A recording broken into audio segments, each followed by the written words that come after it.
Okay then. Patrick CC with another banger. Fetty Wap's unexpected demise.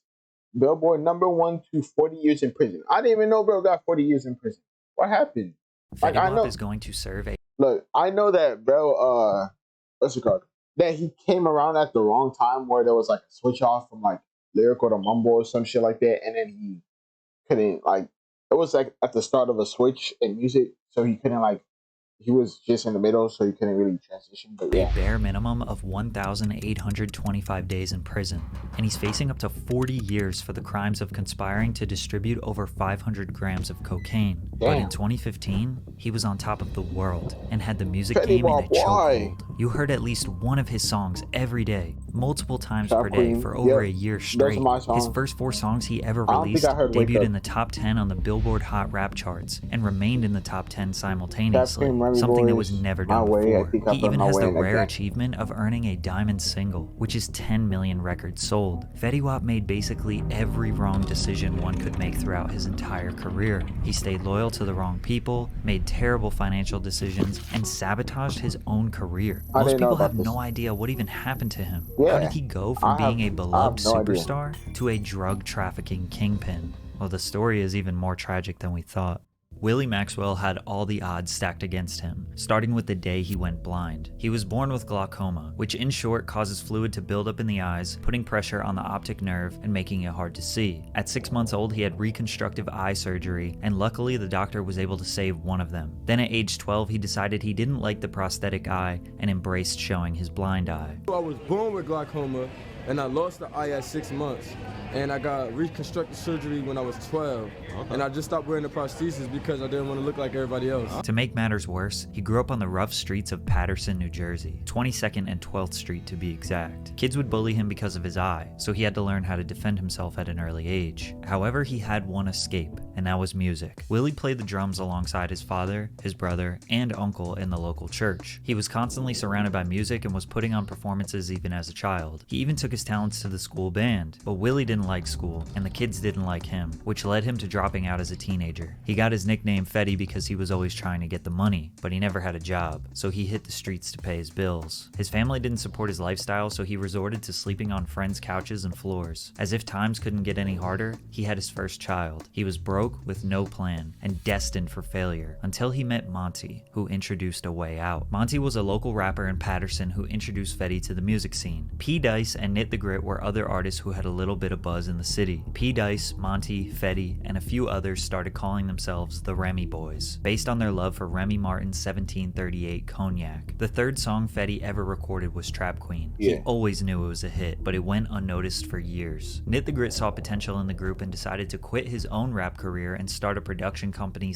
/ label called RGF Productions, and he signed them. But Nit was new to the business, and he needed help promoting his artists. He got connected with Muscle Team Fuzz, who is an OG in Paterson, rapper, CEO, community leader, among other things. Fuzz took Nit under his wing, showed him how to move like a boss, and how to get the support of Paterson. Fetty getting involved with these guys would be the best and the worst thing that ever happened to him. Nit and the Remy Boys would stand outside of Broadway Pizza in Paterson selling CDs. Fetty was okay with the traditional way of getting poppin' locally because his only goal was to get lit in his city. He never thought he had more potential than that, but once they took to the internet, everything changed. Fetty posted Trap Queen on his SoundCloud and YouTube, then promoted it on Instagram every single day trying to make some noise online. Despite his efforts, it was mostly unnoticed, gaining about 1,000 streams per day. At the time, he also released 679 with Monty and P. Dice. Nit and Fuzz knew these guys were making hits, and they were using all their connections in New Jersey and New York City to get these songs played in the clubs. Fuzz's artist Franco linked up with Fetty to make the song Zoo-Wop. This one was getting even more traction than Trap Queen. With RGF and Muscle Team Entertainment working together, Paterson was unified and about to put New Jersey on the map. By September 2014, Fetty Wap was a local star. Even in the middle of the internet age, Fetty managed to blow up the traditional way, in his city. 1 month later, Bobby Shmurda, who was at the peak of his career, posted a video of himself singing Trap Queen on Instagram. Blogs started covering the song, he did his first interview with Complex, and the internet was trying to figure out who this one-eyed rapper was. He secured a record deal with 300 Entertainment. However, they gave him a small advance of $200,000 because they didn't believe in his other songs. They only thought Trap Queen was a hit. 300 started pushing Trap Queen to radio stations all over the country, and in the beginning of 2015, the music video started gaining over I think this is when 200,000 I views heard per it. day. I'm not Funk sure Flex when the debuted first a time I heard remix it. with French Montana on Hot 97. Rihanna said in an interview that it was the last song she purchased. Then Kanye brought out Fetty to perform at the Rock City Classic in New York City. Shortly after, Trap Queen debuted at number 86 on the Billboard Hot But Trap Queen 100, is fire 1 as year fuck, after it though. was posted and 2 years after it was recorded. He went from local legend to mainstream household name in just a few months, but he didn't want all the fame for himself. Like, I had a plan of how this shit was supposed to go.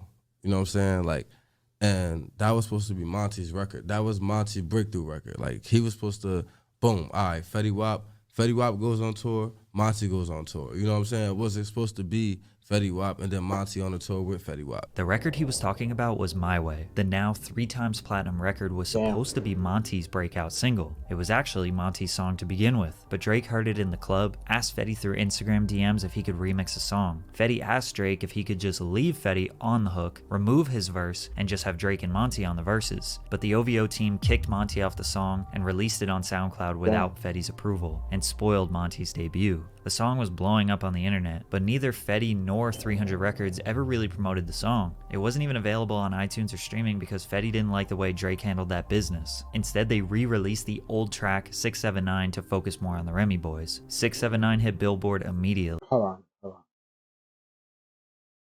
on.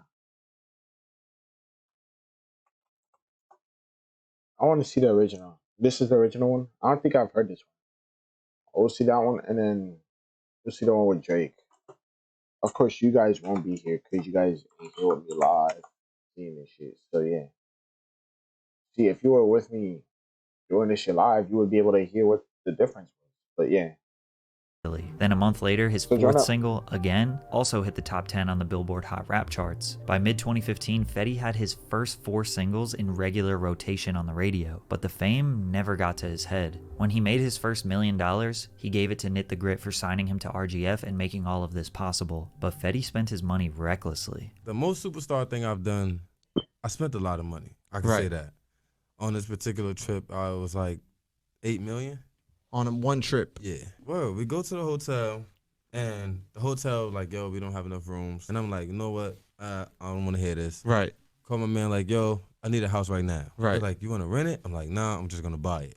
Oh, like, man, I got to feel sure? good. I'm like, yeah, I'm just going to buy it. I was doing like $150,000 a month in bills. But that's the dumbest shit I was doing. Like, matter of fact, yeah, if I had to, it was jewelry and like apartments. I had a lot of fucking apartments. I was traveling with 14, 15 niggas, 16 niggas, maybe sometimes 30 niggas. My worst shopping experiences was Barney's when the Balmain shit came out. Yeah.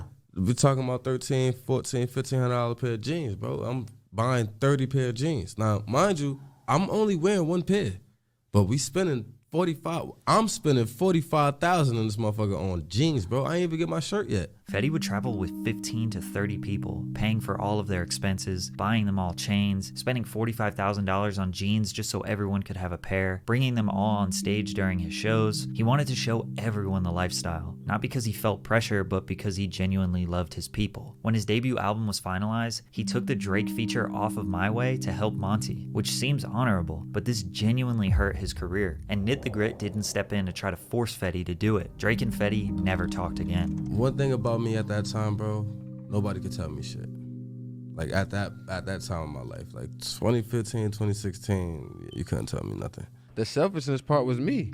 That wasn't for nobody else. That was me. I knew certain shit I could have did to make my shit better, but I ain't want to. Like, bro, a lot of shit that I went through, like I said, I'm happy all that shit happened. But yeah, for the most part, a lot of that shit was my fault, bro. Like, unfortunately, in the music industry, you have to make sacrifices. Yeah. Fetty didn't care. His management let him be the boss and make the decisions. He felt more like a regular dude than an industry dude. He hated the idea of connecting with celebrities and networking. He thought it was all fake. He wanted to be with his real friends in New Jersey. He gave everyone from Jersey a feature for free. He hated interviews. He was quiet and humble in New Jersey. He gave everyone from Fifth Harmony, don't know who that is. Don't know. Nevada, don't know. I know PNB Rod, Young Touring, Coileray, Jersey a feature for free. Jax. I don't know who this is. You probably should have done it for free he probably should have got a little bit out of it, but He hated interviews, he was quiet and humble. He focused on everyone but himself, which is respectable, but not marketable and not good for business. Unfortunately, no matter how much love he showed to the people around him, despite all the money he shared, it got bad for Fetty, and they turned on him. Yeah, everybody Really? got that shit. Everybody. I didn't know they turned on him. 1.2 billion per day, 54 million per hour, and 15 If you from the hood and you make it out, it's the hood curse. It's like, so it go like this, right? So first is, that shit ain't gonna be, and then it's gonna be like, oh, he got some shit going, and then it's like everybody supporting you. Oh yeah, we gonna make it. He about to make it, and then when you make it, it's like, all right, well, he ain't come back and do this, and he ain't and that's the hood curse. Fetty took care of a lot of people, gave them money, gave them opportunities. What they did with that was up to them. He realized some people took the money and expected more handouts, and some people used it to genuinely kickstart their own careers. But the first fallout started with P. Dice, who was on the last verse of 679, in which Fetty removed from his album. P. Dice wasn't around much, and most people don't even remember him as part of the Remy Boys. Yeah, I don't remember. What I told Dice was, if you gonna be a Remy boy till it's time for you to branch off the right way and bring your team up, my nigga. Don't come do shows here, do shows there, and think I'm gonna pay you like I'm paying everybody else. It don't work that way, my nigga. I could do 3 shows and be good for a couple months, my nigga. You just couldn't wait for that. That wasn't what you wanted. It was taking too long for P. Dice. Monty's well taken care of. But Dice says that the beef originated with Tax G, a New Jersey rapper who claims that Fetty Wap stole his sound and look. Then Dice got into an altercation with Tax G, and in response they pressed Fetty Wap and said, either we go after Dice or all of y'all, and Fetty dropped Dice to avoid the beef with Tax G. We don't know if Dice is telling the truth, but a video did go on the internet of him getting jumped. They ripped me with it at first, then I hit the ground, pop back up, that's when the tussle started. And one of them was like, yo, what you wanna do? I mean, the other one was like, nah, it ain't that serious. And that's when the phone came out. That's when the recorder started, so. Now people knew this was serious. Pete Dice started plotting his get back. In the meantime, Fetty had another big song with Lil Dicky called Save That Money, a song with David Guetta, a big song with Kid Ink, one with K-Camp, and another huge one with Fifth Harmony called In My Head. He cruised through 2016 with a bunch of big features. His last big solo song was called Wake Up, which some people consider a hit, but he wasn't even coming close to matching the takeover he had the year prior. Then he found out his own label could have been preventing his growth. Nit the Grit has to sign off on everything that Fetty does. Fetty was loyal to Nit since he brought him up from nothing. Apparently Future, Justin Bieber, and Beyonce all wanted to take Fetty on a world tour during his peak, but Nit tried to negotiate having the Remy Boys and RGF artists on the bill, and obviously they weren't interested. They just wanted Fetty. Allegedly, Nit denied all of these tours and had Fetty go on his own solo tour with the other RGF artists so that Nit could grow his roster instead of catapulting Fetty into even more fame. Nit says that Fetty was the one who didn't want to do it, and that he wanted to stay loyal to his guys. Nit also admits that he had very little business experience and knowledge. He also admits that the lawyer he hired to represent them all the way back to the first deal with 300 wasn't exactly the most top-of-the-line entertainment lawyer. If Fetty had gone on any one of those tours, his buzz probably would have lasted much longer. So it's unclear if Nit was trying to sabotage them intentionally, his lack of experience hurt them, or if it was Fetty just being stubborn. Because as we know, after 2016, Fetty Wap seemingly disappeared. But he wasn't even welcome in his hometown. P. Dice linked up with Muscle Team Fuzz, and they condemned Fetty from coming back to Patterson. So Fetty Wap, if you like that and you saying you run the city, we gonna be on your block shooting this video. You know what I'm saying? With your niggas. A bunch of Patterson rappers filmed a diss track on 22nd and 12th where Fetty is from just to prove that Fetty was not a real gangster and he didn't run anything in Patterson. A few months later there would be a robbery involving Fetty where 3 people got shot with non-critical injuries. His chain got stolen and Fuzz posted himself on Instagram wearing it. Fetty allegedly reported the stolen property to the police, which got Fuzz locked up. Fetty even dissed P. Dice in his 2017 track called A. But most of you are probably wondering why Fetty would still be beefing with the guys from his hood after 2 years of being mainstream. Well, Fetty's pride started to act up. He thought he did nothing but good for his city, did everything he could to help as many people as possible. I feel that though. Like, he's like, I try to help you guys come up. I signed with you because I believe in you, and you are like low key, like starting all this shit with me because what? Because you didn't want to get on the schedule. You didn't want to like do what we were doing. I feel that, and they still were not happy. He said in 2017 he started to wake up and realize how messed up his life was. Like, 2017, that shit was like a different year for me. You feel me? Like, all jokes aside, like, I was a little fucked up that year, man. Like, I was, you see? I started number chasing. So in my mind, I'm like, oh, I'm done. It's over. Fetty Wap is over with. Like, Fetty was scrambling to get his finances in order. He had to clean house, downsize his team, and make sure he doesn't go broke. He looked at Nit. He started to question what he even did for him in the first place. Nit gets paid before Fetty does, so he needed to assess if he was actually helping his career. Literally since 2017, Fetty hasn't been on good terms with the man who pays him and has to approve every song, every show, every brand deal, literally everything he does. I never said I paid for your lawyer, but I did send one up there just in case you needed one, but you had it covered. And if I'm miserable, you're delusional because you're not a street nigga, trap nigga, hustler, or none of the above. And you're definitely not from the 12 Ave. You wasn't even a little sprinkle of that. Does. How can a career progress from there? Well, it can't. By 2018, everyone forgot about Fetty Wap. Granted, I actually don't know how you fell off. Bad business managers, greed, and selfishness, but it's almost over. I got rid of all the goofy shit around me, and now I can focus on the music. And I'm going, the fuck, just yeah. He did drop a song like in 2020, which was actually pretty fire. I think it was Birthday, right? Hold on, let me make sure. I actually did like the song. Was it this? Yeah, I think it was this. Or I guess this is 2019. But yeah, I did like this Birthday song actually. It was actually pretty good. Hold on. Let's go 2020 song. Because I know he dropped a song in 2020. Got a Bag. I didn't hear that one. Mona Lisa didn't. I don't think I heard that one. Fresh and Clean didn't hear that one. Way Past 12 didn't hear that one.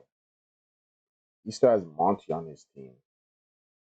Gangsta Love, My Way. Yeah, I don't know.